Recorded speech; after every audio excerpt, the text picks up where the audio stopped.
وَأَوْحَيْنَا إِلَى مُوسَىٰ أَنْ أَسْرِ بِعِبَادِي إِنَّكُمْ مُتَّبَعُونَ، ہم نے موسیٰ کو وحی بھیجی کہ راتوں رات میرے بندوں کو لے کر نکل جاؤ، تمہارا پیچھا کیا جائے گا۔ ہم نے اوپر کے واقعات کے بعد ہجرت کا ذکر شروع ہو جانے سے کسی کو یہ غلط فہمی نہ ہو کہ اس کے بعد بس فوراً ہی حضرت موسیٰ علیہ السلام کو بنی اسرائیل سمیت مصر سے نکل جانے کے احکام دے دیے گئے۔ دراصل یہاں کئی سال کی تاریخ بیچ میں چھوڑ دی گئی ہے، جسے سورہ اعراف رکوع 15 اور 16 اور سورہ یونس رکوع 9 میں بیان کیا جا چکا ہے، اور جس کا ایک حصہ آگے سورہ مومن رکوع 2 اور 5 اور الزخرف رکوع 5 میں آ رہا ہے۔ یہاں چونکہ سلسلہ کرام کی مناسبت سے صرف یہ بتانا مقصود ہے کہ جس فرعون نے صریح نشانیاں دیکھ لینے کے باوجود یہ ہٹ دھرمی دکھائی تھی، اس کا انجام آخرکار کیا ہوا، اور جس دعوت کی پشت پر اللہ تعالیٰ کی طاقت تھی وہ کس طرح کامیابی سے ہمکنار ہوئی۔ اس لیے فرعون اور حضرت موسیٰ علیہ السلام کی کشمکش کے ابتدائی مرحلے کا ذکر کرنے کے بعد اب قصہ مختصر کر کے اس کا آخری منظر دکھایا جا رہا ہے۔ تمہارا پیچھا کیا جائے گا۔ واضح رہے کہ بنی اسرائیل کی آبادی مصر میں کسی ایک جگہ مجتمع نہ تھی، بلکہ ملک کے تمام شہروں اور بستیوں میں بٹی ہوئی تھی، اور خصوصیت کے ساتھ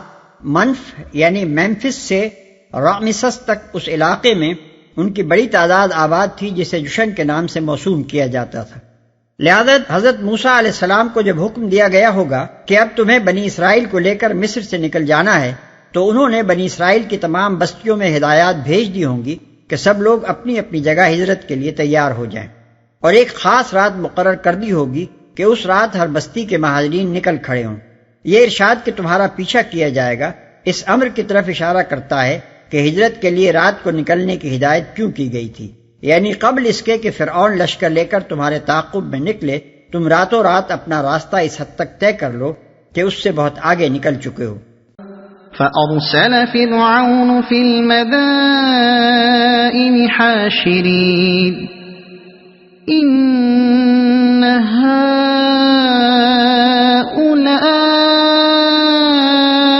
لَشِرْذِمَةٌ قَلِيلُونَ وَإِنَّهُمْ لَنَا لَغَائِظُونَ وَإِنَّا لَجَمِيعٌ حَاضِرُونَ۔ اس پر فرعون نے فوجیں جمع کرنے کے لیے شہروں میں نقیب بھیج دیے اور کہلا بھیجا کہ یہ کچھ مٹھی بھر لوگ ہیں اور انہوں نے ہم کو بہت ناراض کیا ہے، اور ہم ایک ایسی جماعت ہیں جس کا شیوا ہر وقت چوکنا رہنا ہے۔ یہ باتیں فرعون کی اس چھپی ہوئی خوف زدگی کو ظاہر کرتی ہیں جس پر وہ بے خوفی کا نمائشی پردہ ڈال رہا تھا۔ ایک طرف وہ جگہ جگہ سے فوجیں بھی فوری امداد کے لیے بلا رہا تھا، جو اس بات کی کھلی علامت تھی کہ اسے بنی اسرائیل سے خطرہ محسوس ہو رہا ہے۔ دوسری طرف وہ اس بات کو چھپانا بھی چاہتا تھا کہ مدت ہائے دراز کی دبی اور پسی ہوئی قوم جو انتہائی ذلت کی غلامی میں زندگی بسر کر رہی تھی، اس سے فرعون جیسا قاہر فرما روا کوئی خطرہ محسوس کر رہا ہے، حتیٰ کہ اسے فوری امداد کے لیے فوجیں طلب کرنے کی ضرورت پیش آ گئی ہے۔ اس لیے وہ اپنا پیغام اس انداز میں بھیجتا ہے کہ یہ بنی اسرائیل بیچارے چیز ہی کیا ہیں، کچھ مٹھی بھر لوگ ہیں جو ہمارا بال بھی بیکا نہیں کر سکتے، لیکن انہوں نے ایسی حرکتیں کی ہیں کہ ہمیں ان پر غصہ آ گیا ہے، اس لیے ہم انہیں سزا دینا چاہتے ہیں، اور فوجیں ہم کسی خوف کی وجہ سے جمع نہیں کر رہے ہیں، بلکہ یہ صرف ایک احتیاطی کارروائی ہے۔ ہماری دانشمندی کا تقاضا یہی ہے کہ کوئی بعید سے بعید بھی امکانی خطرہ ہو تو ہم بر وقت اس کی سرکوبی کرنے کے لیے تیار رہیں۔ فَأَخْرَجْنَاهُمْ مِنْ جَنَّاتٍ وَعُيُونٍ وَكُنُوزٍ وَمَقَامٍ كَرِيمٍ كَذَلِكَ وَأَوْرَثْنَاهَا بَنِي إِسْرَائِيلَ۔ اس طرح ہم انہیں ان کے باغوں اور چشموں اور خزانوں اور ان کی بہترین قیام گاہوں سے نکال لائے۔ یہ تو ہوا ان کے ساتھ، اور دوسری طرف بنی اسرائیل کو ہم نے ان سب چیزوں کا وارث کر دیا، بہترین قیام گاہوں سے نکال لائے۔ یعنی فرعون نے تو یہ کام اپنے نزدیک بڑی عقلمندی کا کیا تھا کہ دور دور سے فوجیں طلب کر کے بنی اسرائیل کو دنیا سے مٹا دینے کا سامان کیا، لیکن خدائی تدبیر نے اس کی چال اس پر یوں الٹ دی کہ دولت فرعونیہ کے بڑے بڑے ستون اپنی اپنی جگہ چھوڑ کر اس جگہ جا پہنچے جہاں انہیں اور ان کے سارے لاؤ لشکر کو ایک ساتھ غرق ہونا تھا۔ اگر وہ بنی اسرائیل کا پیچھا نہ کرتے تو نتیجہ صرف اتنا ہی ہوتا کہ ایک قوم ملک چھوڑ کر نکل جاتی، اس سے بڑھ کر ان کا کوئی نقصان نہ ہوتا، اور وہ حسب سابق اپنے عیش قدوں میں بیٹھے زندگی کے مزے لوٹتے رہتے۔ لیکن انہوں نے کمال درجے کی ہوشیاری دکھانے کے لیے یہ فیصلہ کیا کہ بنی اسرائیل کو بخیریت نہ گزر جانے دیں، بلکہ ان کے مہاجر قافلوں پر ایک بارگی حملہ کر کے ہمیشہ کے لیے ان کا قلقمہ کر دیں۔ اس غرض کے لیے ان کے شہزادے اور بڑے بڑے سردار اور آئیان سلطنت خود بادشاہ ذیجاہ سمیت اپنے محلوں سے نکل آئے، اور اسی دانائی نے یہ دوہرا نتیجہ دکھایا کہ بنی اسرائیل مصر سے نکل بھی گئے اور مصر کی ظالم فرعونی سلطنت کا مکھن نظر دریا بھی ہو گیا، سب چیزوں کا وارث کر دیا۔ بعض مفسرین نے اس آیت کا یہ مطلب لیا ہے کہ جن باغوں، چشموں، خزانوں اور بہترین قیام گاہوں سے یہ ظالم لوگ نکلے تھے، انہی کا وارث اللہ تعالیٰ نے بنی اسرائیل کو کر دیا۔ یہ مطلب اگر لیا جائے تو اس کے معنی لازماً یہ ہونے چاہیے کہ فرعون کے غرق ہو جانے پر بنی اسرائیل پھر مصر واپس پہنچ گئے ہوں اور آل فرعون کی دولت و حشمت ان کے قبضے میں آ گئی ہو،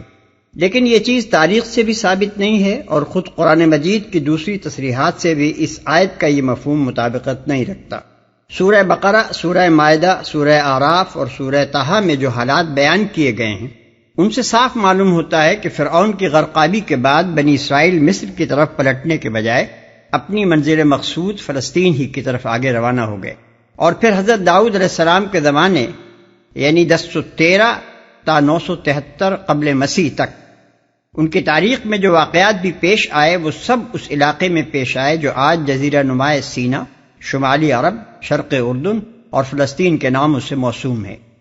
اس لیے ہمارے نزدیک آیت کا صحیح مفہوم یہ نہیں ہے کہ اللہ تعالیٰ نے وہی باغ اور چشمے اور خزانے اور محلات بنی اسرائیل کو بخش دیے جن سے فرعون اور اس کی قوم کے سردار اور امراء نکالے گئے تھے، بلکہ اس کا مفہوم یہ ہے کہ اللہ تعالیٰ نے ایک طرف آل فرعون کو ان نعمتوں سے محروم کیا اور دوسری طرف بنی اسرائیل کو یہی نعمتیں عطا فرما دیں، یعنی وہ فلسطین کی سرزمین میں باغوں، چشموں، خزانوں اور عمدہ قیام گاہوں کے مالک ہوئے۔ اسی مفہوم کی تائید سورہ اعراف کی آیت کرتی ہے، فَانْتَقَمْنَا مِنْهُمْ فَأَغْرَقْنَاهُمْ فِي الْيَمِّ بِأَنَّهُمْ كَذَّبُوا بِآيَاتِنَا وَكَانُوا عَنْهَا غَافِلِينَ وَأَوْرَثْنَا الْقَوْمَ الَّذِينَ كَانُوا يُسْتَضْعَفُونَ مَشَارِقَ الْأَرْضِ وَمَغَارِبَهَا الَّتِي بَارَكْنَا فِيهَا، آیات 136 137۔ یعنی تب ہم نے ان سے انتقام لیا اور انہیں سمندر میں غرق کر دیا، کیونکہ انہوں نے ہماری نشانیوں کو جھٹلایا تھا اور ان سے بے پرواہ ہو گئے تھے، اور ان کے بجائے ہم نے ان لوگوں کو جو کمزور بنا کر رکھے گئے تھے اس ملک کے مشرق و مغرب کا وارث بنا دیا جسے ہم نے برکتوں سے مالا مال کیا تھا۔ یہ برکتوں سے مالا مال سرزمین کا استعارہ قرآن مجید میں عموماً فلسطین ہی کے لیے استعمال ہوا ہے، اور کسی علاقے کا نام لیے بغیر جب اس کی یہ صفت بیان کی جاتی ہے تو اس سے یہی علاقہ مراد ہوتا ہے۔ مثلا سورہ بنی اسرائیل میں فرمایا الی المسجد الاقصی الذی بارکنا حولہ، اور سورہ انبیاء میں ارشاد ہوا ونجیناہ ولوطا الی الارض التی بارکنا فیہا للعالمین، اور ولسلیمان الریح عاصفۃ تجری بامرہ الی الارض التی بارکنا فیہا۔ اسی طرح سورہ سبا میں القری التی بارکنا فیہا کے الفاظ سرزمین شام و فلسطینی کی بستیوں کے متعلق استعمال ہوئے ہیں۔ فأتبعوهم مشرقين فلما تراءى الجمعان قال أصحاب موسى إنا لمدركون قال كلا إن معي ربي سيهدين۔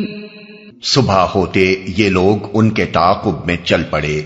جب دونوں گروہوں کا آمنا سامنا ہوا تو موسیٰ کے ساتھی چیخ اٹھے کہ ہم تو پکڑے گئے۔ موسیٰ نے کہا ہرگز نہیں، میرے ساتھ میرا رب ہے، وہ ضرور میری رہنمائی فرمائے گا، یعنی مجھے اس آفت سے بچنے کی راہ بتائے گا۔ فأوحينا إلى موسى أن اضرب بعصاك البحر فانفلق فكان كل فرق كالطود العظيم.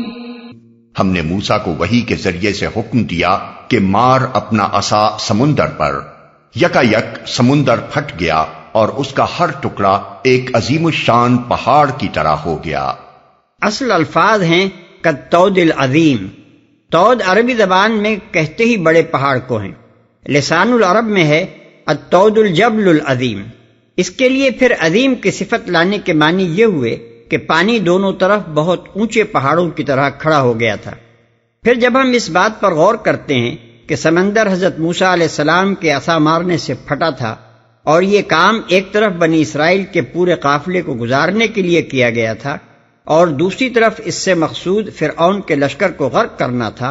تو اس سے صاف معلوم ہوتا ہے کہ عصا کی ضرب لگنے پر پانی نہایت بلند پہاڑوں کی شکل میں کھڑا ہو گیا اور اتنی دیر تک کھڑا رہا کہ ہزاروں لاکھوں بنی اسرائیل کا مہاجر قافلہ اس میں سے گزر بھی گیا اور پھر فرعون کا پورا لشکر ان کے درمیان پہنچ بھی گیا. ظاہر ہے کہ عام قانون فطرت کے تحت جو طوفانی ہوائیں چلتی ہیں وہ خواہ کیسی ہی تند و تیز ہوں، ان کے اثر سے کبھی سمندر کا پانی اس طرح عالی شان پہاڑوں کی طرح اتنی دیر تک کھڑا نہیں رہا کرتا. اس پر مزید سورہ طٰ کا یہ بیان ہے کہ فَاضْرِبْ لَهُمْ طَرِيقًا فِي الْبَحْرِ يَبَسًا، یعنی ان کے لیے سمندر میں سوکھا راستہ بنا دے. اس کے معنی یہ ہے کہ سمندر پر عصا مارنے سے صرف اتنا ہی نہیں ہوا کہ سمندر کا پانی ہٹ کر دونوں طرف پہاڑوں کی طرح کھڑا ہو گیا، بلکہ بیچ میں جو راستہ نکلا وہ خشک بھی ہو گیا. کوئی کیچڑ ایسی نہ رہی جو چلنے میں مانع ہوتی. اس کے ساتھ سورہ دخان آیت 24 کے یہ الفاظ بھی قابل غور ہیں کہ اللہ تعالیٰ نے حضرت موسیٰ علیہ السلام کو ہدایت فرمائی کہ سمندر پار کر لینے کے بعد اس کو اسی حال پر رہنے دے. لشکر فرعون یہاں غرق ہونے والا ہے. اس سے معلوم ہوتا ہے کہ حضرت موسیٰ علیہ السلام اگر دوسرے ساحل پر پہنچ کر سمندر پر عصا مار دیتے تو دونوں طرف کھڑا ہوا پانی پھر مل جاتا.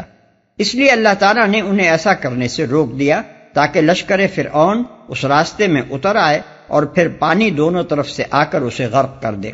یہ صریحاً ایک معجزے کا بیان ہے اور اس سے ان لوگوں کے خیال کی غلطی بالکل واضح ہو جاتی ہے جو اس واقعے کی تعبیر عام قوانین فطرت کے تحت کرنے کی کوشش کرتے ہیں. وَأَزْلَفْنَا ثَمَّ الْآخَرِينَ وَأَنجَيْنَا مُوسَى وَمَن مَّعَهُ أَجْمَعِينَ ثُمَّ أَغْرَقْنَا الْآخَرِينَ إِنَّ فِي ذَلِكَ لَآيَةً وَمَا كَانَ أَكْثَرُهُم مُؤْمِنِينَ وَإِنَّ رَبَّكَ لَهُوَ الْعَزِيزُ الرَّحِيمُ. اسی جگہ ہم دوسرے گروہ کو بھی قریب لے آئے، یعنی فرعون اور اس کے لشکر کو. موسیٰ اور ان سب لوگوں کو جو اس کے ساتھ تھے ہم نے بچا لیا اور دوسروں کو غرق کر دیا. اس واقعے میں ایک نشانی ہے، مگر ان لوگوں میں سے اکثر ماننے والے نہیں ہیں، اور حقیقت یہ ہے کہ تیرا رب زبردست بھی ہے اور رحیم بھی. ایک نشانی ہے، یعنی قریش کے لیے اس میں یہ سبق ہے کہ ہر دھرم لوگ کھلے کھلے معجزات دیکھ کر بھی کس طرح ایمان لانے سے انکار ہی کیے جاتے ہیں، اور پھر اس ہٹ درمی کا انجام کیسا دردناک ہوتا ہے.